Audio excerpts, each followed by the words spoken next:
The more we change our minds, the more we change our lives.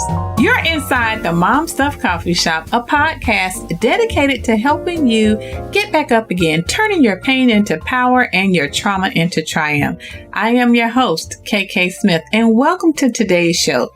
I am so excited to have this interview all the way from Dubai. Jonathan Harkin is a life coach and mindset mentor. He is currently teaching in Dubai, but he's pivoting his career into full-time mindset coach. He's actually from Ireland, and he moved to Dubai to teach. Today, Jonathan's going to enlighten us on mindset, growth mindset versus a fixed mindset, and he's going to give us some gems, some tools, tips, and strategies to be the best we can be by shifting our mindset. So let's get started.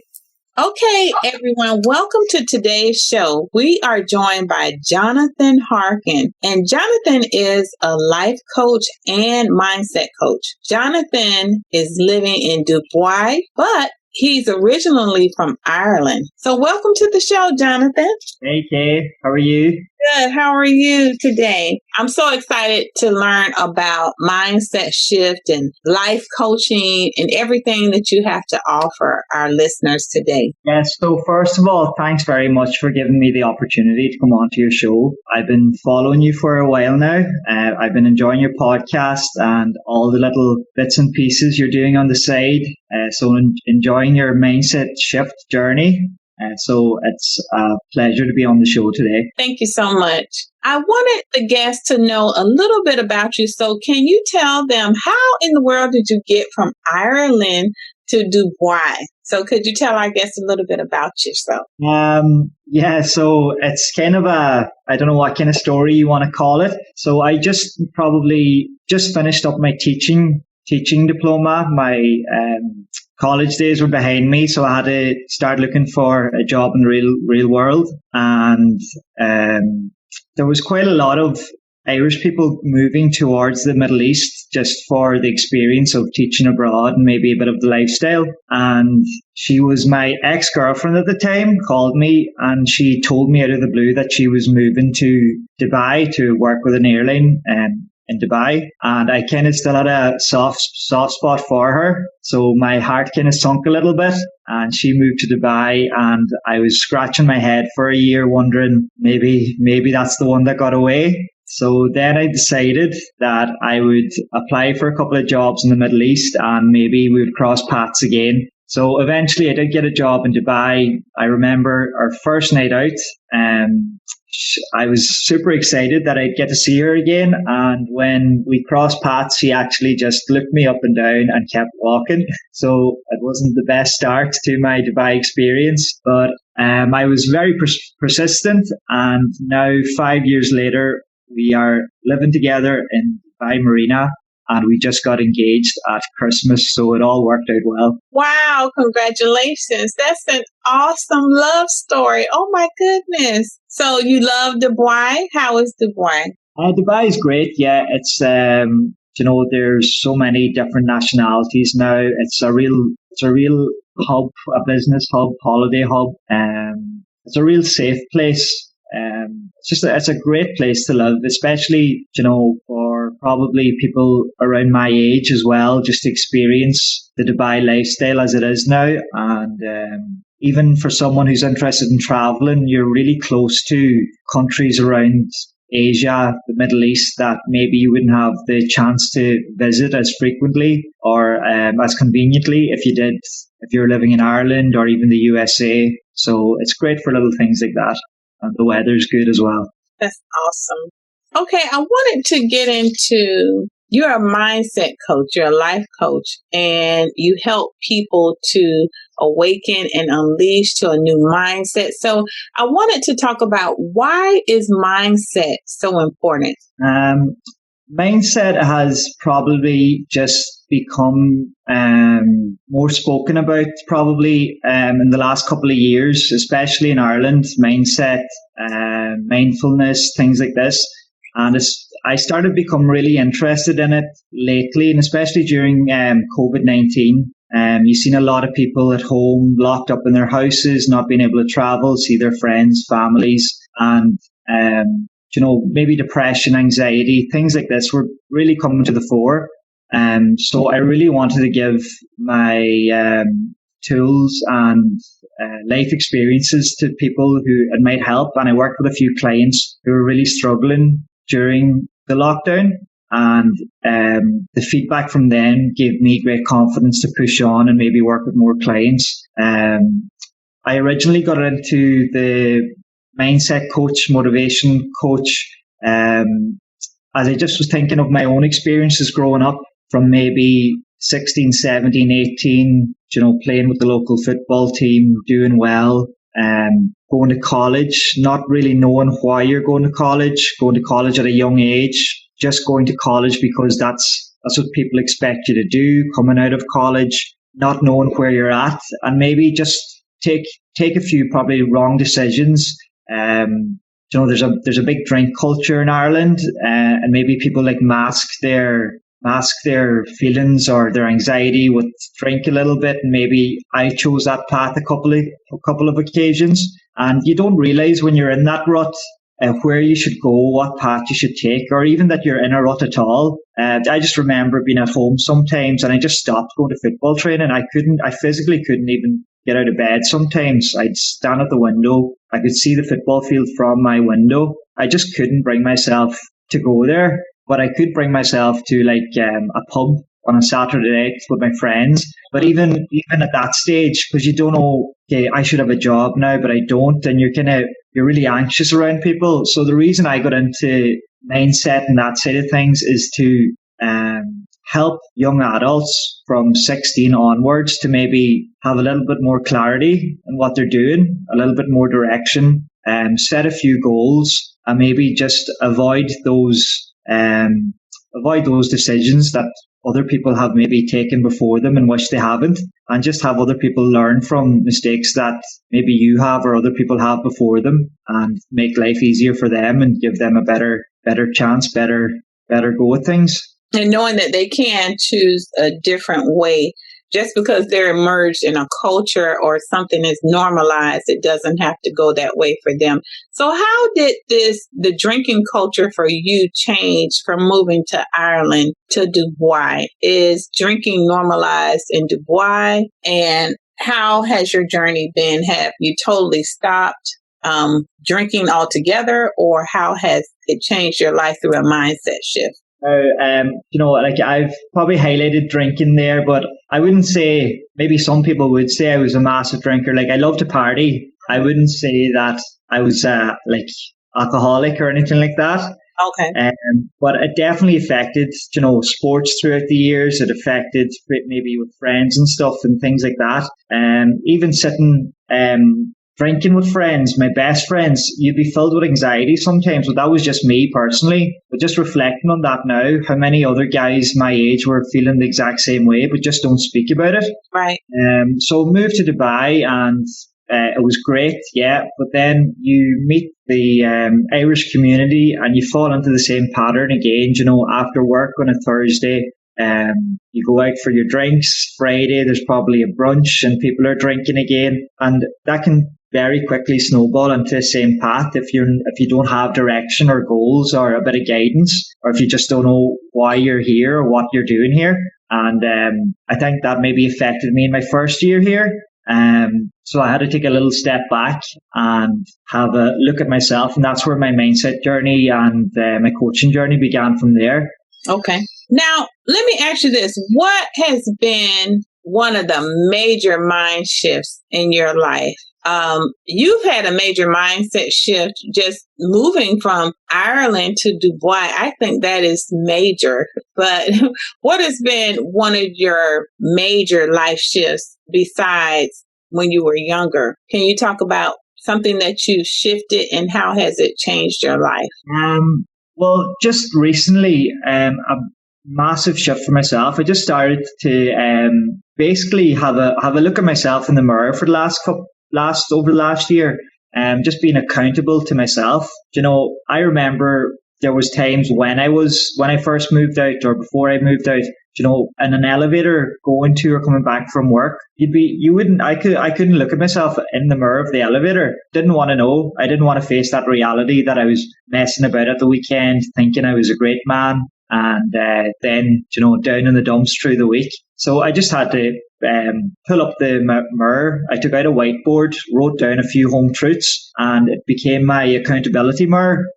So ever since then, I've been journaling each and every day. I've been giving myself affirmations every day, gratuity every day, writing goals every day, speaking positive every day. And it's like, people wouldn't believe it, but it's like magic. It's crazy how things can so quickly turn around in terms of your head, in terms of your diet, your lifestyle, things you're doing, things you do at the weekend, people you're spending your time with. Your circle getting closer, or your circle getting smaller, because you're pushing out them, maybe negative people that were pulling you down, but you're happy to go along with that time. Yes. So that was probably a big shift for me, is just to actually own up to myself, face myself in the mirror, and have a conversation with myself. Yes. So over the pandemic, I don't know how it was in Dubai, but over here, we were locked down and my business closed for like 4 months. So having that accountability piece, like you said, was so essential for me, because having my mindset shift, I was able to be by myself and to figure out some things that went wrong in my life. But because I was so silent, and because the country was shut down, I had no choice but to be home. I was able to see up close and personal, like you said, the experience in the elevator. I was able to see exactly what was going wrong in my life and what I needed to shift. So I think solitude breeds accountability, because you're able to be alone with yourself, whether it's those moments you're by yourself, or whether you're in a pandemic or whether you're locked down, you're able to see just what needs to be done without all the noise around you. So I think that's awesome. Like during the pandemic here in Dubai, initially it was complete lockdown.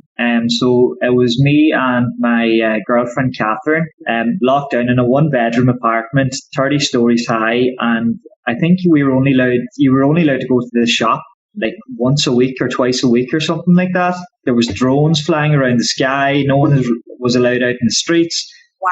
But I understand, and I don't want to maybe disrespect anyone about the lockdown. I understand that people went through a hard time. People had no income. People just couldn't see family or friends.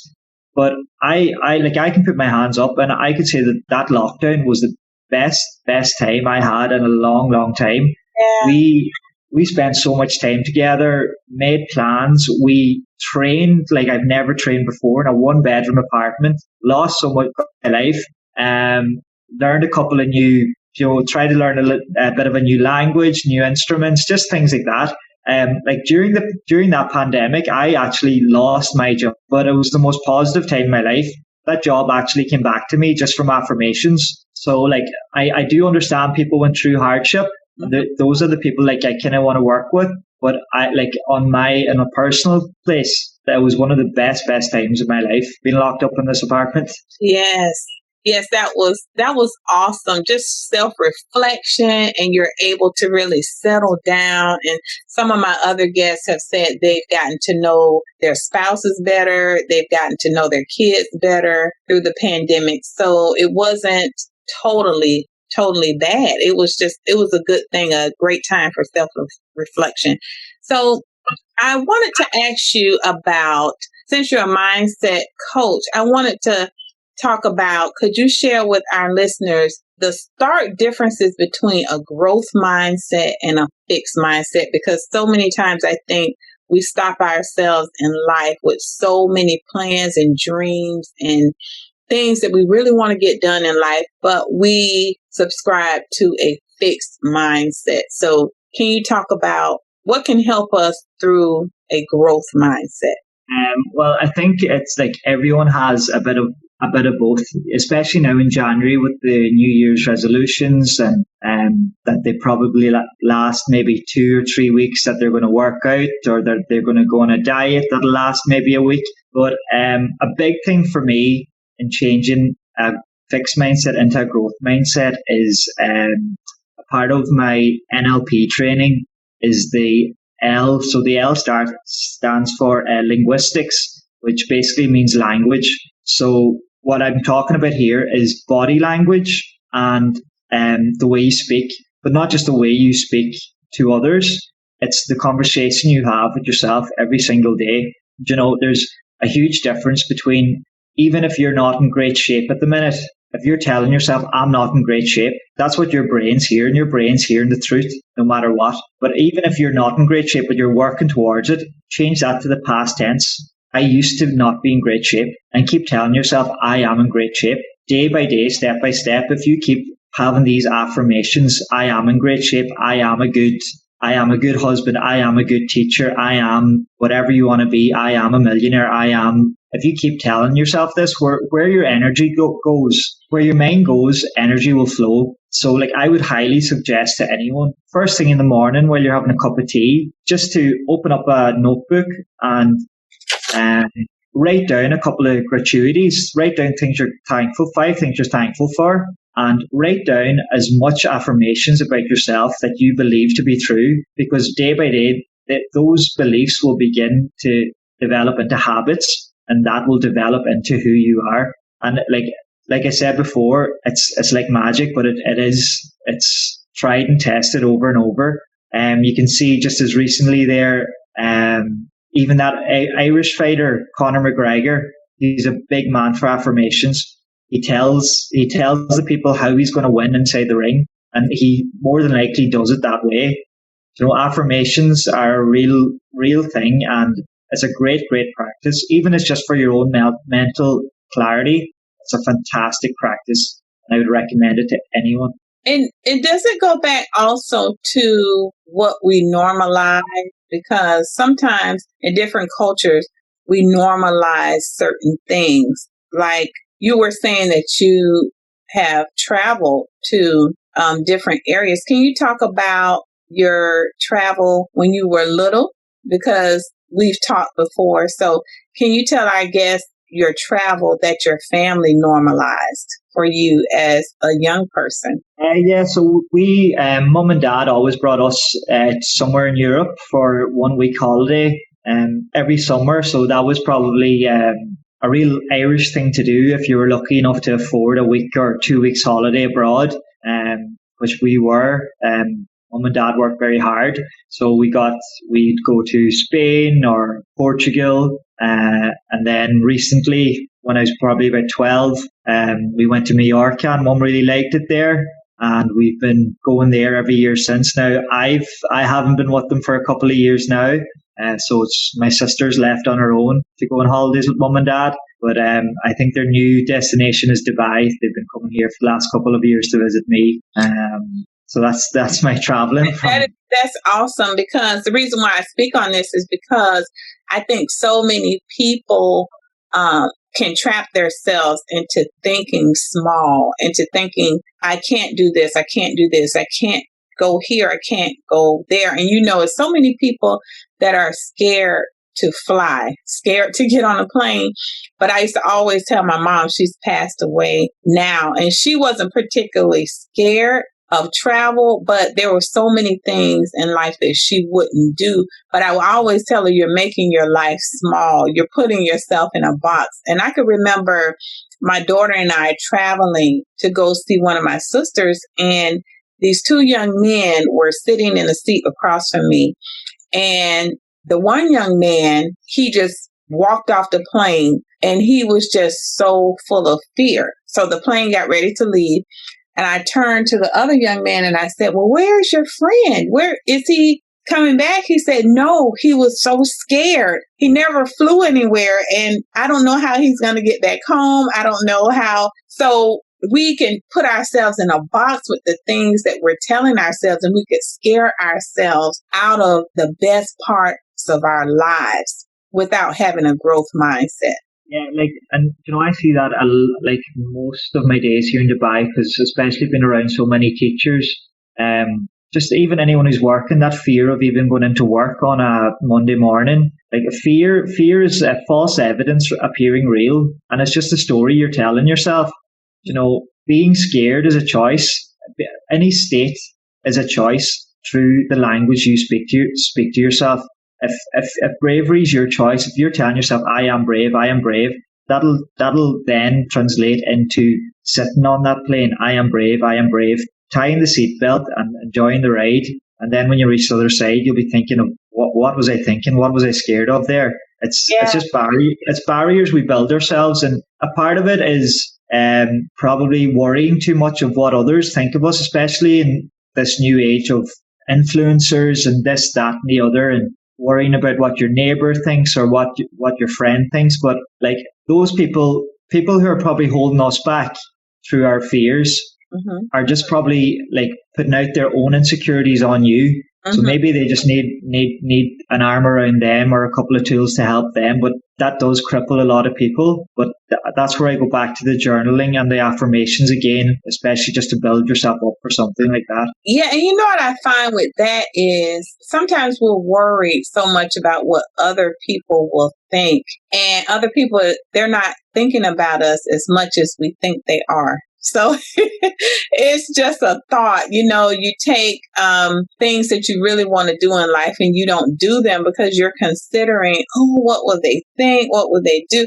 And meanwhile, they're doing what they want to do, or they're not thinking about you like that, or they're just simply living their life. And we put so much, we give people so much power over our lives with our minds. So I think mindset shift, I wanted to start the year off with mindset shift, because the mindset, it could take you far, or it could take you into a box where your life is small and you're not living a life on purpose. So how do we live a life on purpose without fear, without caring about what anyone thinks? How do we finally get to our apex? Because you're teaching and now you're pivoting into life coaching. And I think that is awesome. So how did you get to the mindset where you could say, you know what, this is what I really love. This is what I really want to do with my life. And it doesn't matter who's not doing it. It doesn't matter who is doing it. So how did you get that type of myopic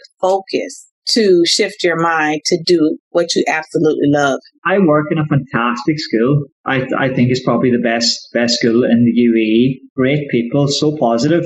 And that wasn't always the case in places I worked in growing up. And I remember one day, it was like, we had such a great day, great positive day. And I just remember saying that this wasn't for me. I knew that coaching was something I'm really enjoying. When I was in college, I didn't know what I was doing in college. I was too young going to college, and I was in a big lecture hall, didn't know how to take notes. I had no interest. Where compared to the weekend just gone by, I was sitting watching the Dubai sunset with a coffee, taking notes off my laptop, wearing a pair of shorts.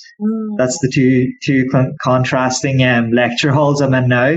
But just like dealing with the neurological cravings, everyone's looking for that hit, that chemical release that the brain gives. So whether that be a Facebook like, or whether that be a drink, drugs, your favorite food, a compliment from a friend, it's getting the correct neurological cravings in you, because most of the neurological cravings we get, if we're full of anxiety or something like that over what people think of us, it's due to it's goes hand in hand with bad habits. For example, if you're feeling anxious that your friend might not like your Facebook post, so you go out for a cigarette to get that pleasure chemical. That's a bad habit you're developing for yourself, which is then going to have a knock-on effect on your health and how you're going to feel later on, and then you're going to eat maybe bad food. Whereas if you didn't worry about that and you had a different craving or a different habit associated with your craving, like, okay, they said something negative about my Facebook posts, I'll do 10 press ups here and forget about it. Now your body's looking better. You're going to probably make a better food choice later on. You're going to sleep better. It's all about having your thoughts hand in hand with your habits and making sure that that's in line with your goals to help make you a better person by the end of the day. I just had a connection when you were speaking about if someone doesn't like something, and so we go do something that is self-sabotaging. That happens so much, and so often, and we're not looking at it in a microscope. We're not analyzing self-sabotaging. Now, you could self-sabotage when it's socially popular. You're out with a group of friends and they're doing this, and so you're doing that. But thinking about it from that view of we internalize things and then we go out and self-sabotage. That's eye-opening because so many people probably do that. I've seen energy taken out on the wrong person. I've seen that. I've seen where, a mom could be upset about a bad breakup that she's going through. And then she comes home and she annihilates her kids. She whoops them. She yells at them. She verbally abuses them. So that's energy that's given to someone else that they didn't deserve. So you're also saying that we could give ourselves that same type of energy, self-sabotaging that we don't deserve, but we can't make the correlation between, okay, I didn't like that. Now I'm going to do something to myself unconsciously. So that's a good mindset awareness. Yeah, and even just, for that example that you used of the mum, the knock-on effect that would have on the kids growing up and then their kids, it has an effect. Whereas if that mum took a breath, maybe either journaled her feelings or put on a song that she really loved dancing to, or said, okay, kids, we need to go for a 5K run till I blow some steam. It just different avenues have different effects. Yeah. I know Tony Robbins. I'm sure you heard of Tony Robbins. Yeah. I remember a couple of years ago, I read Awaken the Giant Within, but this was at a time I didn't know why I was reading it, and it was quite heavy for me, but I'm glad I did, and I highlighted some things, and I've only recently opened it up again, and it's interesting to look back on what I actually highlighted, and there was one thing in it about him and his wife, the wife he still has today. They used to argue a lot. And he just said, this can't go on. So they just sat down one day and they said, well, how are we going to fix this? And they both agreed that if they were getting into this argumentative state, that they had this code word. And one of them would say the code word. And if the code word was said, they would just step back, count to 10 or whatever, embrace for a hug. And literally, he said, arguments were just gone from there on in. Oh, that's awesome. Just little tips and tricks like that. Just probably, I don't know, save their marriage. I don't know. You got to ask them yourself. Yeah. So did you develop a code word? Huh? Your fiance, have you developed a code word with her? Maybe we should sometimes. Yeah, that sounds good. Maybe I'll develop some of that, a code word with my husband. That sounds really effective because it says, okay, I'm uncomfortable here. Let's not go any further with this, and let's just go back to love. I just think love is just so important in any relationship. Just because most of the time it's not, you're not angry at your other half. You're angry at something that happened at work or something that happened to yourself or something you're thinking about, and you're just pressing that energy out on someone else, and you usually feel bad after it. So it's just good to just take that second, put on that song you like, write it down, count to 10, jump up and down, do whatever you have to do just to release that energy and turn it into positivity. Yes. I read a book probably about 7 years ago, and it was talking about misplacement of anger, misplacement. And so many people don't realize that is just misplacement. You're not angry. A lot of times you're not angry for the thing that you think you're angry for, or when you overreact to something. Something is small and then you just pour so much negative energy into it. It's often things that have gone wrong, and it's called the pain body. The pain body is actually reacting because the pain body is you're compiling things over and over again. And at that moment, the pain body is reacting. It's not really you at that moment because it could be something so minuscule, but you go over and beyond because you haven't dealt with the things in the past that you should have dealt with, which leads me to this. So should everyone, and I know this is rhetorical, but should everyone get a checkup from the neck up? I like to tell my clients, sometimes we need a checkup from the neck up, which is therapy. Or can life coaching really do it for us? So there's therapy or there's life coaching. So what do you think is the major differences between the two? I've nothing against therapy. I just believe that therapy tends to, from what I see, just dig up that problem and highlight that problem and talk about the problem and just have that problem floating around the air, where life coaching and mindset coaching is, all right, here's your problem. How are we going to deal with it? What goals are we going to set? How are we going to reach these goals? When we reach these goals, what's next? It's all positive. You're leaving that problem behind and you're building a new self-confidence and a new mindset rather than dwelling on the past and just be a prisoner to your own head. So that's the main difference, is circling around it or getting completely out of it and moving on with your life and goal setting. Okay, well, thank you so much, Jonathan, for all the wonderful information you shared with us today. Is there anything you want our listeners to know about mindset before I go into something to sip on? I can't really think. Maybe just one thing that was crossing my mind there, because I'm just after finishing the book. It's a book by Robin Sharma. I read one of his books before Christmas called The Monk Who Sold His Ferrari, which was a fantastic read with a brilliant ending. And recently just finished the 5 a.m. club.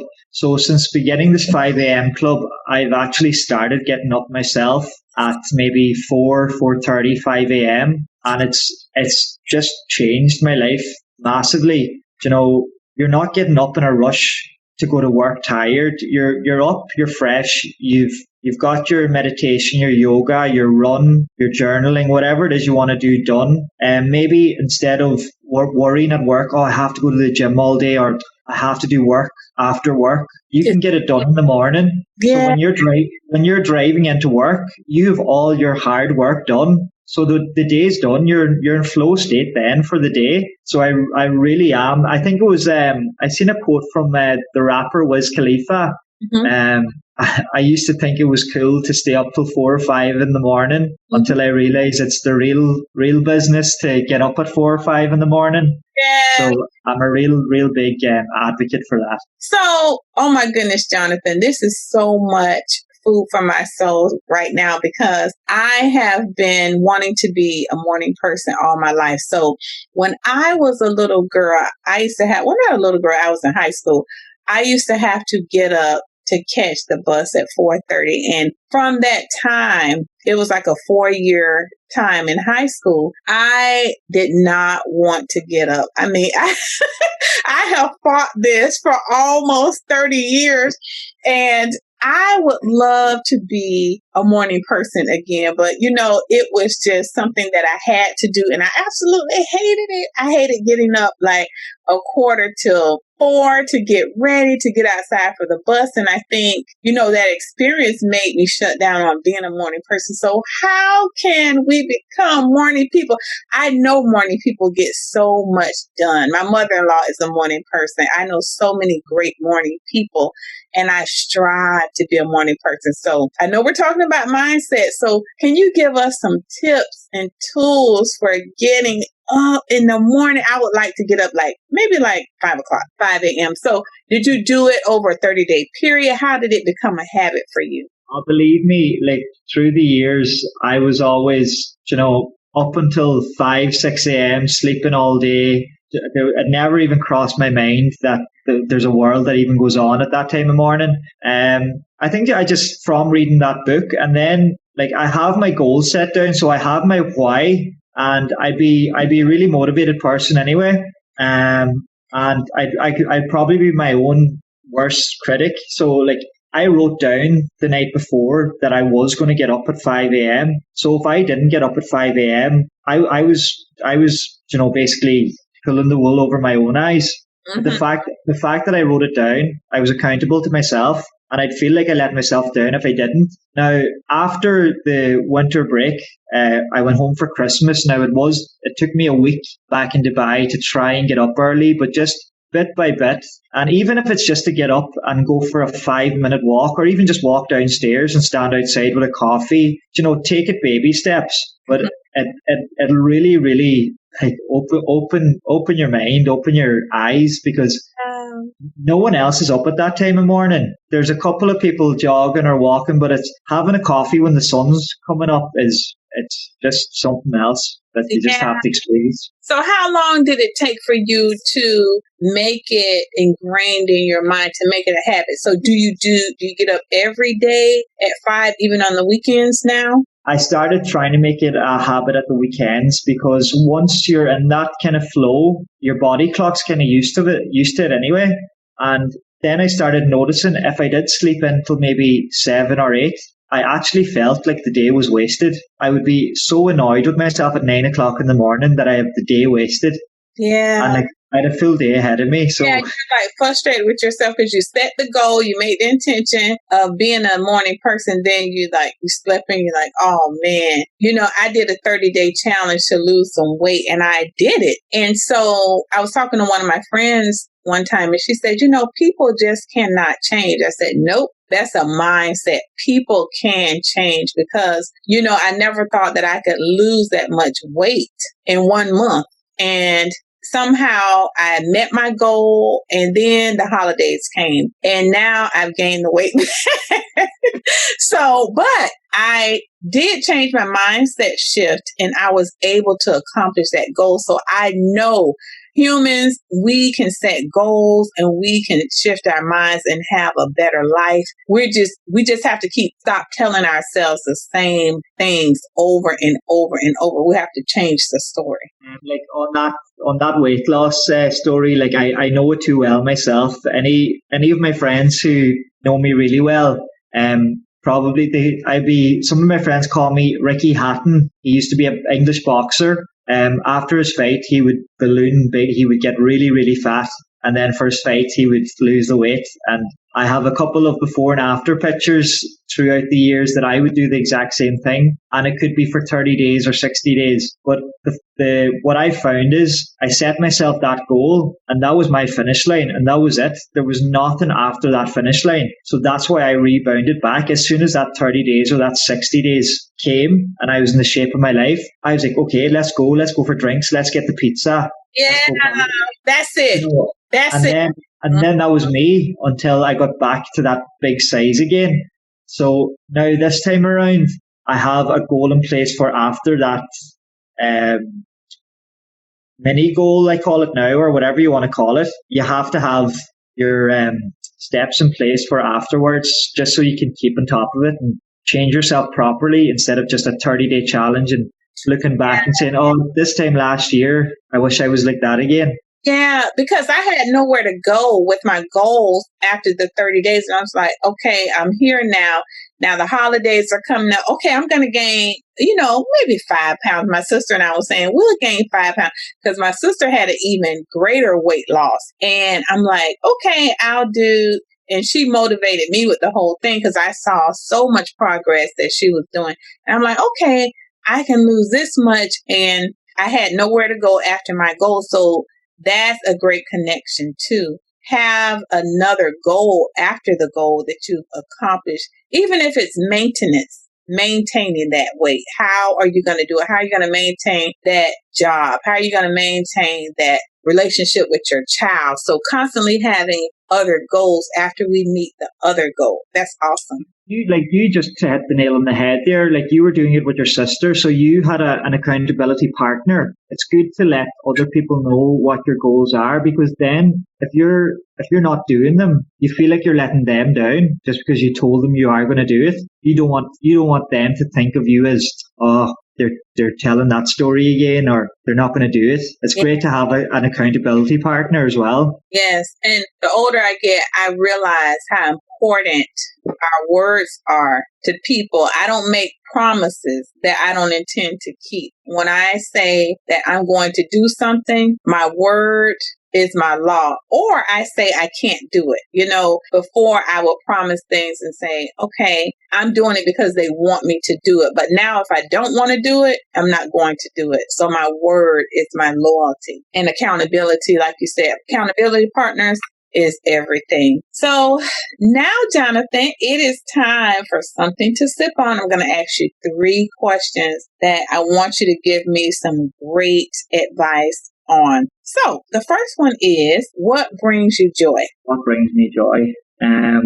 Just on my journey and where I'm at in my journey now, what brings me joy is just I'm very grateful for my girlfriend, fiance, Catherine, my family, her family, and my group of friends. Because I think as you do get a bit older, that you do come to realize that, blood's thicker than water. The people who are always there for you will be there for you. And it's good to have that small, tight circle of people that you can trust and that will support you, push you forward, and not drag you down, hold you back. So I'm very grateful for the people that are in my life at the minute.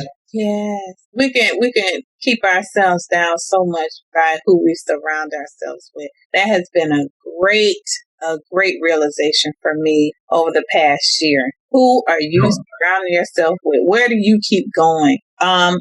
You surround yourself with 6 millionaires or 5 millionaires, you'll be the 6th. Surround yourself with 5 runners, you'll be the 6th. Surround yourself with 5 comedians, you'll be the 6th. It's about your circle. It's about who you spend your time with and who you give your energy to.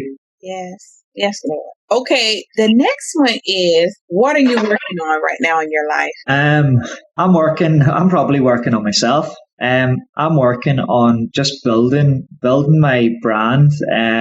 Funny enough, I've been doing this for quite some time now. I have books upon books, and I just haven't taken in proper action just yet, but I'm just about to do that. So I have big plans and big goals for this year, and I'll keep you posted on that. Because I feel, finance or financially, that's never come into the equation. I honestly do have a passion for helping just people who are struggling with their mental health or what their goal set and what their motivation, because with a simple couple of tricks, a simple couple of sessions, couple of tools, looking back on reflection, it's funny how quickly things can turn around for someone. Yes, that's so true. And I think when you follow your bliss, finances will come. I think so many times we're doing reverse engineer. We're trying to chase finances, instead of following our instinctual being, who we were created to be, who God created us to be. And then you'll be at peace and have finances if your heart desire, if it is in the cards for you to be wealthy or whatever, but you will be at peace. And I think peace is priceless. So the last question is, what has been your greatest life lesson? My greatest life lesson, I'd always say to any class I had through the years, any student I was teaching, to always learn from other people's mistakes, so you don't do the same things. But it's only recently that I'm actually very thankful for the journey I've had and the path I've taken, because I'm learning so much from the years I've had and the decisions I've made, and it's obviously brought me here. So my biggest life lesson is just reflecting back on stuff I've done, experiences I've had, and using them experiences to hopefully help as many people as I can. Oh, yes. Okay. And that is such a great life mission and a great life purpose. So thank you so much, Jonathan, for being here. I can't wait for our listeners to listen to this show and get all of your tools, tips, and strategies for shifting your mindset. Thank you so much for being here. Thank you very much. And hopefully maybe in a year down the line, we can do this again and see how both of us are getting on with our journey. That would be a great idea. That's a great idea. I love that. Okay. Thank you for joining me today. Friends, I hope you enjoyed this interview with Jonathan Harkin. His information will be available on the Mom Stuff Coffee Shop website, as well as KK Smith Media, and of course on all the platforms that this podcast is available. This podcast is now available on all different platforms, including Spotify, Google, and Apple Podcasts. So go over and rate this podcast, subscribe, and remember, friends, you can always celebrate wins and get back up again inside the Mom Stuff Coffee Shop. I'm KK Smith.